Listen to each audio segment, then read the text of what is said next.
Hey, what's up? Hello, y'all. Welcome on back to the Complicated Entertainment channel. If you are new to my channel, baby, you should have been here. Like I always say, but welcome. And if you are a returning viewer, hey.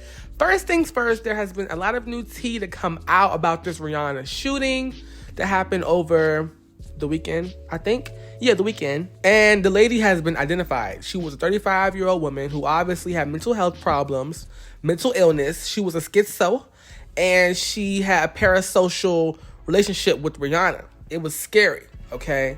And as you all know, Rihanna's house, like her gate got shot up. Her kids was home, and she was home, and ASAP was home. It was just disgusting. Everybody online is saying, damn, Ree, you could have really genuinely like passed away. Imagine if the door was cracked open. Imagine the gunshots broke open the front door or broke the gate. It would have been a terrible moment in time, okay? But that hoe deserves to be in jail. She deserves a life sentence, all right? The hoe is crazy. I don't know why the system always lets out these crazy hoes. They always getting out. The ones who need to be in jail aren't in jail. The ones who are in jail, they need to get out. For real. Well, not all of them, but some of them need to get out. They done found a Facebook page of a woman who shot up Rihanna's house, and it's everything you expected it to be. If you guys already know, the story had broke that Rihanna's home was shot up with an assault rifle, which is absolutely insane. Now, this is a booking photo from 2023, but it is the same lady. She goes by the name of Ivana Lisette Ortiz. And after the story had broke, she's in jail. They gave her a $10 million bond for attempted. But after the story had broke, people started obviously going online and say, like, who is this lady? And they found her Facebook page. Now, she's got posts on there. You can pause to read it. They are absolutely insane. For some strange reason, she kept trying to attribute like herself to Rihanna as though Rihanna was like monitoring her social media. She also had posts like this with images of Drake and more stuff like this, like, yeah. And then images like this saying Killing It season, you know, just kind of looking deranged. And then also people found other booking photos from her. Now, this occurred, I believe, in Los Angeles, but a few of these booking photos are from Florida. They're from Florida. So she had been traveling literally across the country as early as like 2023 and just countless arrests. Now, again, she has been booked on a $10 million bond. It's not likely she's going to be able to pay it, but a lot of people are still upset that she even got a bond to begin with, which is totally understandable. But based off of the circumstances, I don't think she'll be able to post it. And hopefully Rihanna, her children, A$AP Rocky, nobody was in the home at the time of this incident. And maybe because of this incident, Lisette will be able to just stay in jail and get that. She obviously needs help. From the posts she made, from the numerous arrests, she obviously needs help. And so maybe like being in jail will be the best option for her. But if there's any other... They will soar high on wings like eagles. Rihanna wants to say that we are flying. That we are flying and we're not. She's not flying. She had a bad day. She looks really stupid and corny. And everyone knows it. But the way that they want to, that girl, the way that Rihanna wants to kill me, she's the one who wants to kill me. The way that Rihanna wants to kill me shows that we're not going to show this right now. But this is my heart, Lord, and I am expecting and waiting in that beautiful time for you to show me she is out of her what mind. You're going to do and how you're going to deliver this promise. It's in my heart and it's in my vitality, and I'm very, very grateful to you for your abundant graces. Listen, Rihanna, when you die, God is taking me to my future. You want to kill me. Shut the up, okay? Shut the up. Yeah, she's a witch. She's a witch. I'm a watchman. She's a witch. Get that stupid girl out of here. Is she Illuminati or something? They can't do this. They can't do this. What about my hands? What about these fingers over here? What about these 3 fingers? What about it? What about it? No, you're not here. You're rebuked. And even if you're here, there are many in this realm. There are many in this realm, and you are rebuked, and Jesus is the King, and you're just kicking She's and out of her mind. On your way out and perishing. It's embarrassing. Y'all, that is so scary. Like, genuinely, like, people like this really do exist. Like, she don't know you, bitch. Rihanna don't know you. Talking about someone Rihanna passes away. What? That, like, this, like, y'all, when I watch these clips online, I got chills down my spine. It just felt so dark. Like, I felt so scary. And then you going to bring up Jesus Christ in this and God? Like, it was just so disgusting. But I do think religious psychosis and schizophrenic is definitely a factor of this woman.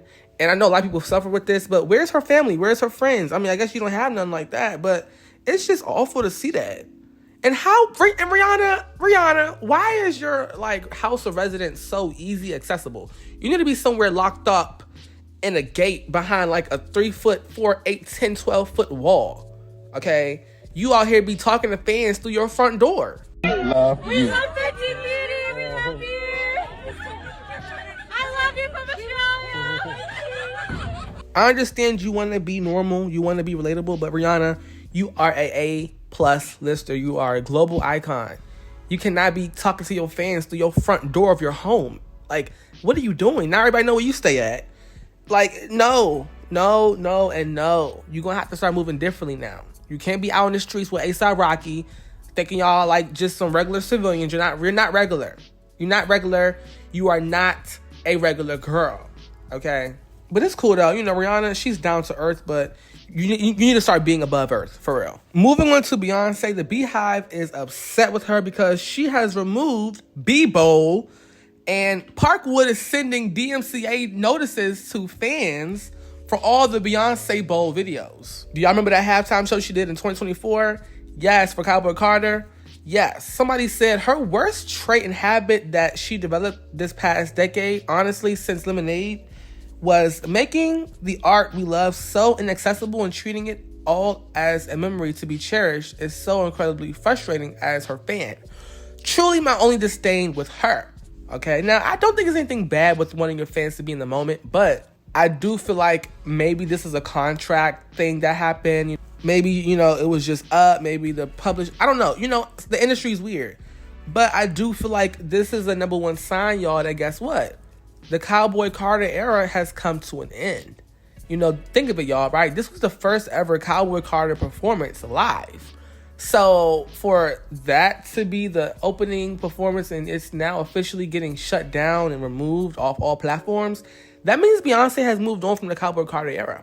You know, Beyonce, she does move like a person who wants to be prestigious and everything has to be like unlocked and like, oh, you can't get it no more. It's not on, like, oh, you can't get, like, she loves that exclusive stuff, and it is kind of annoying and corny sometimes because it's like, girl, we want to watch you dance. But I think Beyonce has realized the power of limited availability. People act more faster and more urgent when they know you're not going to always be around, and when they know that what you have to offer is exclusive for a certain period of time. So therefore, when she drops her tickets for her concerts or whatever, people are going to feel a lot more urgent to buy. And since she delivers pretty well with whatever she does in terms of entertainment, people are going to be coming to her in droves with their paychecks. So I get it. Trust me, I get it. I understand the marketing behind it, the psychology. I get it, but it does get played out after a while because Beyonce, your fans just want to experience you. They don't want to play games just to get entertained when they're also paying for some shit. It's like, okay, this is annoying here. Like, I don't want to play these games with you. You know what I mean? But games are required in order to keep your longevity. You know, if you give everything out off the top like that, people don't value it no more. They don't value it. That's when people are also saying Renaissance is the only one I'm annoyed by. Why was it only giving a limited cinematic release? This is why I have a hard drive with photos of her performances. Damn. Since she likes to play. Ooh, girl, you better stop before they get you. They're going to take your account down. Why would you say this publicly? Okay, you're crazy. But low-key no shade, though. Yeah, I forgot about that. Oh, my God, I forgot about that, y'all. Renaissance was in theaters for like 2 to 3 weeks, and she snatched it out. Just unnecessary. Ow, wow, wow, wow. Moving on to Nicki. A lot of the fans are talking about her next album, okay? The streets are saying she's going to be dropping a surprise album. I don't know. But they're saying, should Nicki Minaj's next era be pop or should it be rap? Question mark, okay? Fans are saying the GP has already answered this question for her with the constant trends from the Roman Reloaded and Re-Up era. They want the 2013 sound back, and that's why Trim is trending now with that sound, okay? I guess you can say that, but also I feel like they want Nicki Minaj to also give bars too. They don't want just 2013 Nicki. You know, they also want Nicki Minaj where she was given a pink print as well. But, you know, I don't mind if she does do, the 2013 era.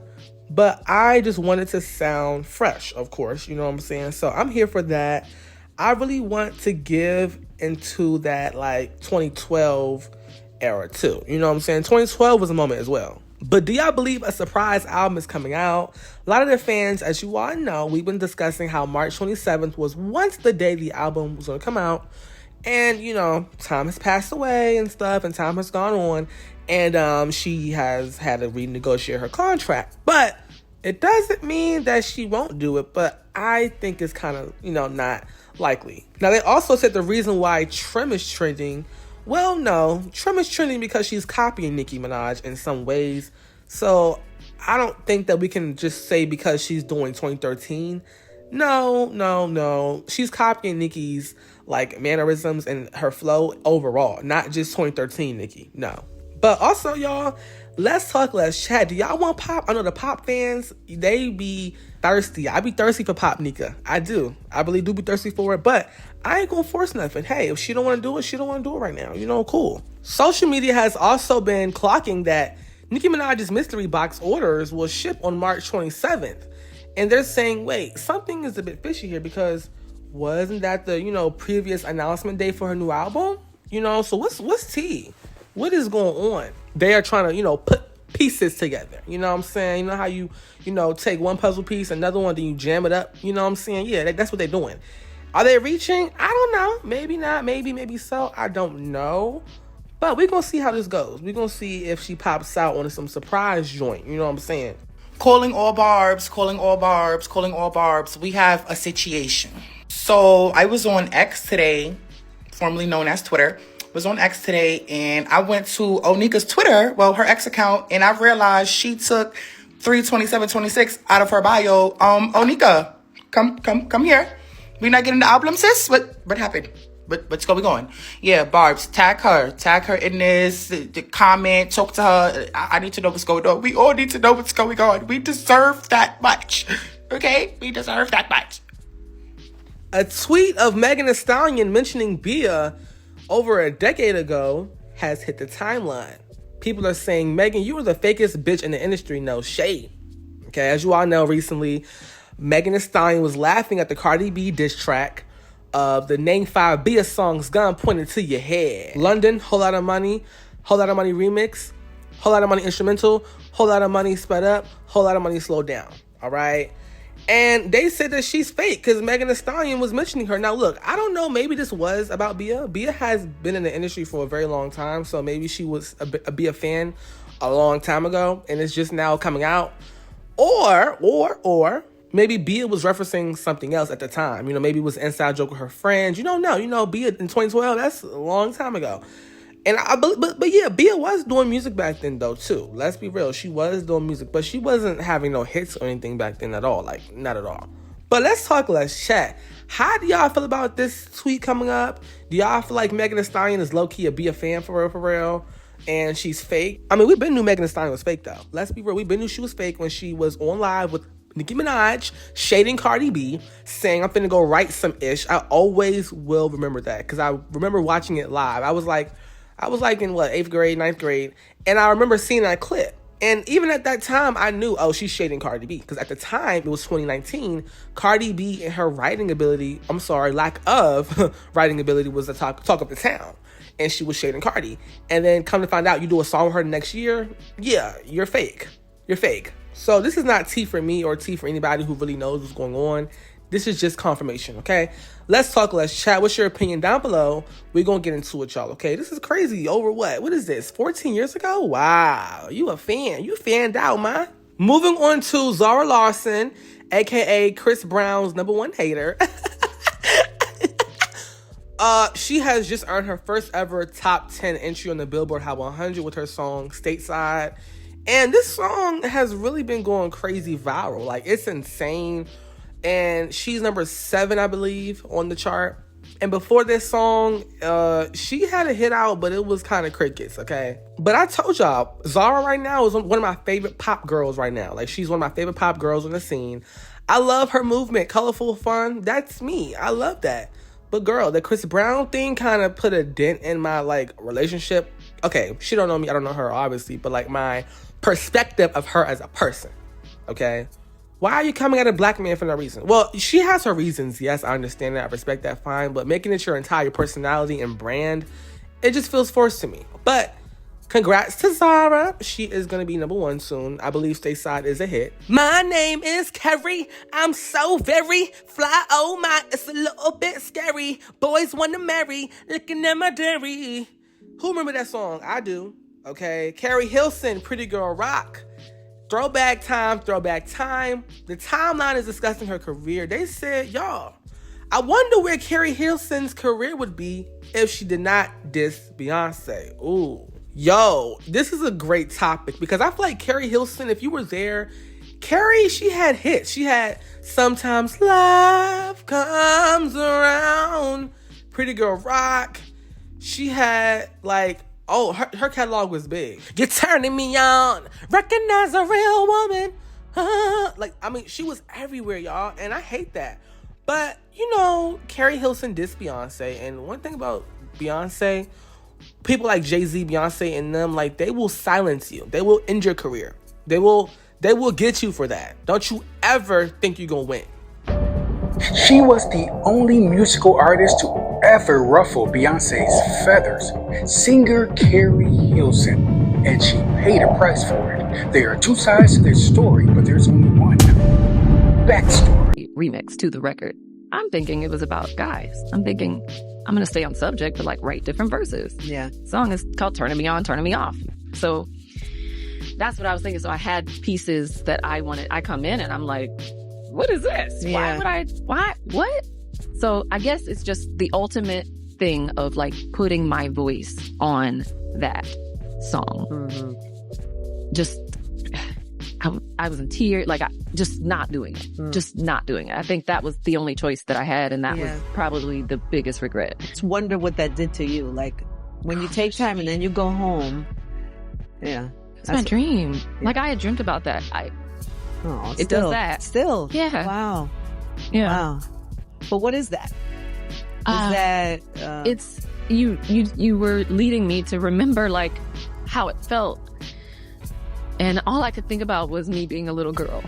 Damn, Keri, you should never diss Beyonce. Moving on to Cardi B, she is set to headline the 2026 Essence Festival of Culture in New Orleans from July 3rd to the 5th. Joining legendary performers, my bad, Patti LaBelle, Brandy, and Monica. Oh. The festival is one of the biggest music celebrations of the year, and it brings in about 500,000 people across 4 days. Now, I don't know how true that is because last year, Essence Fest was dry. Now, you know, people are clapping. The Barty gang is like, oh my gosh, yeah, she's getting booked. She's in her performing bag all year. 2026 is her year. She's running it up. Number one, I'm going to say this here. Number one, you're not black, Cardi B. You're not black. I don't care how much they want to shove your ass into the Essence Festival for the culture, and you want to have you up on stage with Patti LaBelle, Brandy, and Monica. You're not black. You're not black. All right. And no shade, but Essence Fest is more so like the millennials and above. You know, like Cardi B does not fit that demographic at all. Essence Fest is for like, you know, the Patti LaBelles, Monica, Brandy, Ashanti, you know, like the Tamias, no. You know, Tamar Braxton, Tony Braxton, Ray J, RP, but D'Angelo. You know, it's for that type of crowd. It's for, you know, Music Soul Child, Anthony Hamilton. You know, if R. Kelly wasn't R. Kelly, you know, he would be there. But, like, it's for that crew. It's not for the fucking Cardi B's. Bitch, go to the motherfucking strip club. You know, I don't really discuss her on my channel like that, but Chappell Roan, she makes great music, but she is very annoying. So Chappell Roan, you know, mind you, she's famous. She's a pop star, right? And typically, if you're a pop star, you get paparazzi. But Miss Chappell, right, she is filming the paparazzi after repeatedly asking them to leave her alone. Girl, you're famous. Why are you acting as if paparazzi are not doing their job? You're famous. This is a part of your job of being a pop star. Deal with it. People are saying that Chappell is the most unlikable celebrity. I'm sorry, I can't stand her. Me either. She's aggravating and annoying. Like, you don't become a pop star get all the pros and then want to critique the cons. No, you have to deal with the cons. You're famous. Let's go ahead and roll this really cringy clip of Miss Chappell Roan acting as if paparazzi shouldn't be doing their job. Now, are paparazzi a bit invasive? Yes, they can be. As long as they aren't physically touching you, cool. But sis, get a grip. You're famous. So I'm just trying to go to dinner, and I've asked these people several times to get away from me. Please step to the side. Step to the side. This person I've asked several times to go away, and they will not. They're hiding their face because they're ashamed. Because I've asked them. These are all the people that are completely disregarding all of my boundaries. So this is, then go away. Happy to see you. So I want all of you, I'm asking kindly to please leave me alone and stop following me. Can you give us something nice? Then we go home. What are you wearing? Okay, Chappell, no problem. You have your choice, yeah. If you're wondering how it is. And what you wear? I think that Chappell Roan needs to retire from being a celebrity and just live a very low-key life off the grid. She's extremely combative to paparazzi. This was her in Paris. She was throwing a tantrum, a fit, because paparazzi was taking photos of her. But then the day, like, you are in a different country, girl. You are not in the United States. We've seen on the red carpet her having meltdowns and tantrums at paparazzi, being extremely rude to them. And the day, like, you don't have to go to these events. You don't have to go to red carpets. You don't have to go to Paris. You don't have to attend fashion shows. Again, you can just live off the grid. There are tons of celebrities that are extremely low-key. However, Chappell is not that. She wants to be seen. She goes to these shows. She goes to these red carpets. It's just extremely contradicting. You're going to be combative about it, which it comes with the territory of having photos taken of you. You're in public spaces, when you're going to events, when you're going to red carpets, maybe you should rethink about being a celebrity going to these public outings. Her whole brand is her throwing fits and tantrums at paparazzi. I miss the older celebrities. I miss the 2000s, 90s celebrities, because these new celebrities are so entitled and bratty. Like, what are you doing? First of all, your career, Chappell, is low-key slipping. You need to get a new hit. Your songs are flopping right now. No shade. Moving on to Doja Cat. Doja Cat is in early talks to headline the 2027 halftime show at the Super Bowl, according to TMZ, allegedly. This has been going around today online, and people have been talking like, oh my gosh, can she really do it? Does she have the hits? Can she perform well? Da, da, da. And for me personally, does she have the performing ability? Yes, she can perform. Hits? Question mark. No. Does she have hits? Yes, she does. But when you're doing a halftime show, you have to have hits over the span of at least 10 years consistently. Not 2 or 3, 4 years. Nah. Over the course of 10 years plus, you have to have the hits. And you have to also have the critical acclaim. Doja Cat isn't really that critically loved. Like, not really. She's not like, the critics don't really love her all the way because they don't know where to box her in, which is fine. But I think she's a great performer. She definitely has hits, but I think Doja Cat can do it in 2035. You know, everybody's saying her career is over now. She's flopped now. She's a has-been now, allegedly. I don't think that's true, but I do believe that she low-key is not where she once was. That's for sure. But right now, would it make sense for her to do the halftime show? Like, she can't even sell an album out, let alone do the halftime. No. If she's famous, yeah, she's going to always be known as Doja, but the music side of her, the demand is going downhill, okay? Her next album is going to have to really prove a point, and she is supposed to do a deluxe soon this year, but we haven't had an exact date on that. But I genuinely feel like she could do it in about a decade. You know what I'm saying? Like a decade. Not right now, not no time this year, next year, or the year after that. Also, I want Doja Cat to have another, scratch another. I want her to have a classic album.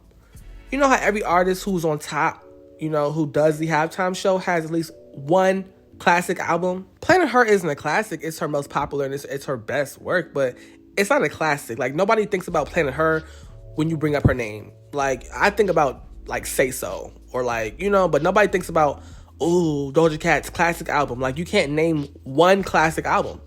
Like I said, she has a hit album, Planet Her, yes, but damn, Tory, I see you. Tory Lanez' Slide officially enters the top 20 at the U.S. Rhythmic Radio media base. Wow. How is he behind bars having more success than people who are free and have access to all the studios in the world, can get a hit, but the man behind bars is top 20 on radio? That says a lot. That says a lot about today's music climate, okay? But genuinely though, Tory Lanez is very talented. Like, his music is very, very, very, very, very, very good. I think people tend to like overshadow his identity with the shooting and stuff. But I genuinely do feel as though like his music is so great. Like, if you just take a listen, my personal favorites are Guns N' Roses, LA Confidential. What else I like? I love Let Me Love You, LUV. I love Trap House. So, you know, I love Tory Lanez's music, I do. But the drama is just, it's insane. But y'all, do y'all feel like Tory Lanez will get out soon? Lil Baby out here getting his butt rubbed on by some dude in the club or at a concert. I don't know where he was at, but Lil Baby fans are calling him fruity. They said, why Lil Baby didn't tell that man to move his hands? Now, first of all, the pants look very, well, okay. I'm into fashion, so I know they're bell bottoms. I know I know. But them pants look freaky as shit, and you already having a man touch your butt too at the same time? Lil Baby, stop. Little Baby, you gotta be stopped. Why is he gripping your butt cheek? Like this is not a calm little grab. His hand is over his butt.